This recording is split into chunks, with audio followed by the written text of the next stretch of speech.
Ever notice how we're always hearing about how important social connections are for living a long and healthy life? I mean, you've probably even heard about those blue zones, the places where people seem to live forever. Right, right. But did you ever stop to think about the other, well, beings, I guess you could say, that we share our lives with? Yeah. The furry ones, the scaly ones, the ones that chirk even. Yeah. Today, we are going to look at the science, the sometimes surprising science behind how our pets impact our well-being. That's right. We've got some really fascinating stuff for you today. Yeah. We're diving into an article that really digs deep into the research on how our animal companions affect our health. Okay. We've got a bunch of scientific studies in here, even a huge meta-analysis that looked at millions of people. Okay. So we're going to try to get past those warm, fuzzy feelings we all have for our pets and really see what the evidence actually tells us. Yeah, and speaking of those warm, fuzzy feelings, right? Did you know that just looking into your dog's eyes can actually trigger the release of oxytocin? Oh, wow. The love hormone in both of you. That's amazing. And this wasn't just like, someone's idea. Right. This was actually published on Science. Wow. Pretty incredible, right? Yeah, it really shows you how strong that connection is between us and our furry friends, especially those canine companions. Totally. And the article talks about how a lot of people, pet owners especially, kind of get this sense of calm, when they're with their animal, like when they're petting them or something. Absolutely. And it even talks about how there's this really profound cardiovascular response in animals during these interactions, like their heart rate and blood pressure go down. That makes sense. I can definitely feel that. Yeah. But here's where it gets really interesting. Okay. You ready for this? Yeah, yeah. The article pointed out that, a lot of those early studies were only focusing on the animal's physical responses. Oh, interesting. So they'd see the dog's heart rate go down or the horse's blood pressure decreasing, but they weren't even looking at the person who was doing the petting. Wow, so it was all about the animal. Yeah. Pretty funny when you think about it. Yeah, that's wild. Like peak relaxation for Fido. Exactly. Quote of the human. Right. Right. It really shows you how the research has come a long way. Totally. And when you look at, all the studies that have been done on this whole companion animal and human health thing, the article describes the results as like a mishmash. A mishmash. Yeah, a mishmash of conflicting results. So it's not really clear-cut. No, not at all. Okay, so it's complicated. Right. But there were some findings that really jumped out. Like that huge meta-analysis that looked at dog ownership and, how long people lived. Yes, that one was really impressive just because of how many people they looked at. I know, right? Over 3 million people. Wow. And they followed them for an average of 10 years. That's a long time. It is. So what'd they find?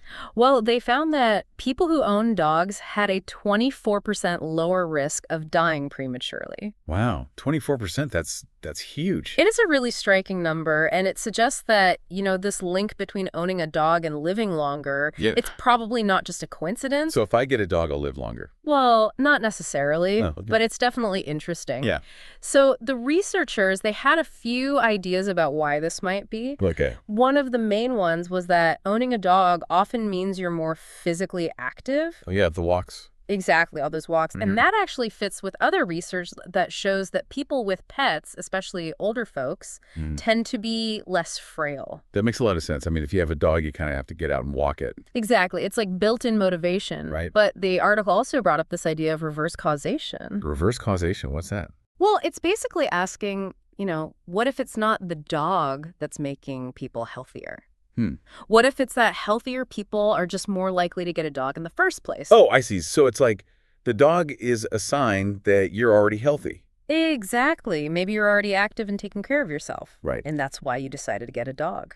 That makes sense. And then there's this whole other thing about confounding factors. Confounding factors. Yeah. Okay, now we're getting into the weeds. Yeah, a little bit. So what are those? Well, it basically means that people who own pets, on average, tend to be different from people who don't. Different how?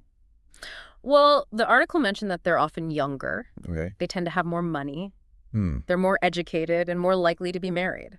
So basically, if you have your life together, you're more likely to have a pet. Yeah, kind of. And the point is, if healthier, wealthier people are more likely to own dogs, then maybe they're living longer because of those advantages. Right, not just because of the dog.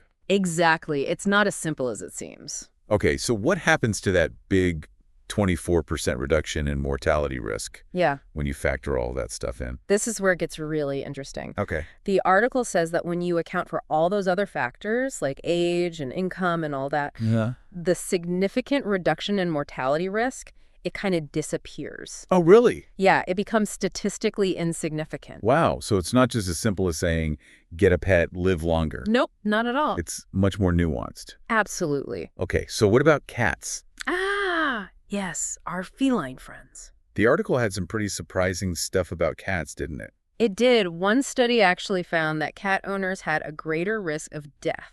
Wait, a greater risk? Yeah, which is kind of the opposite of what you might expect.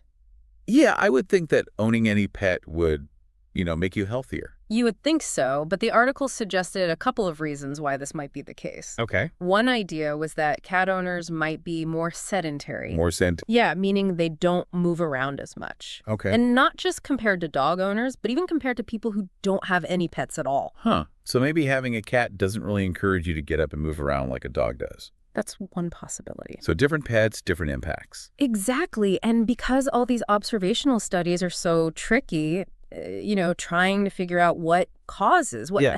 The article really highlighted this one piece of research, Okay. a randomized controlled trial, which is considered the gold standard in research. I remember this. You do? Yeah, wasn't it about crickets? Yes. The study was called Effect of Pet Insects on the Psychological Health of Community-Dwelling Elderly People. Wow, that's a mouthful. It is. So what do they do? Well, they took a bunch of older adults, average age was 72, Okay. and they randomly assigned them to either care for some crickets Crickets. or to be in a control group. Okay. And get this, the people who took care of the crickets, they actually had significant improvements in their mood. Really? Yeah, they were less depressed, their cognitive function got better, Wow. and their overall mental quality of life improved. That's incredible, crickets. I know, right? It's a good reminder that even small interactions with living creatures can have a big impact. I guess you don't always need a dog or a cat to feel those benefits. Exactly. Speaking of dogs, though, Yeah.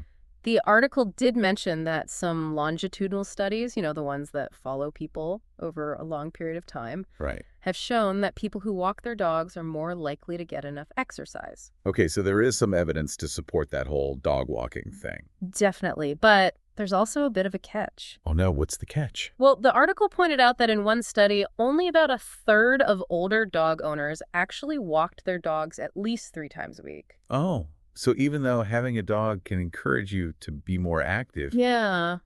it doesn't always happen. Unfortunately not. Life gets in the way sometimes. Totally. And, the article had this great little quote from way back in 1925. Oh, yeah, from a medical journal. Yeah. What was it? The best prescription to be written for a walk is to take a dog.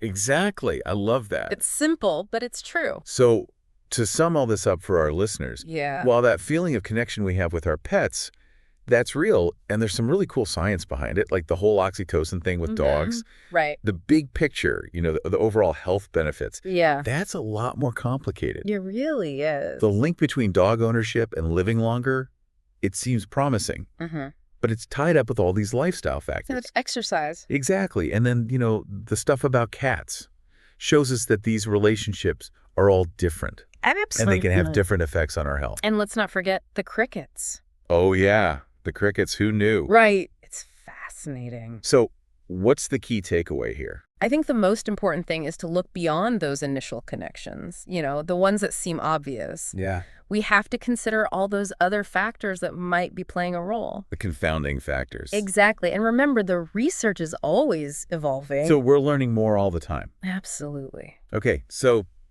here's something for you to think about, our listener, given everything we've talked about today. Yeah.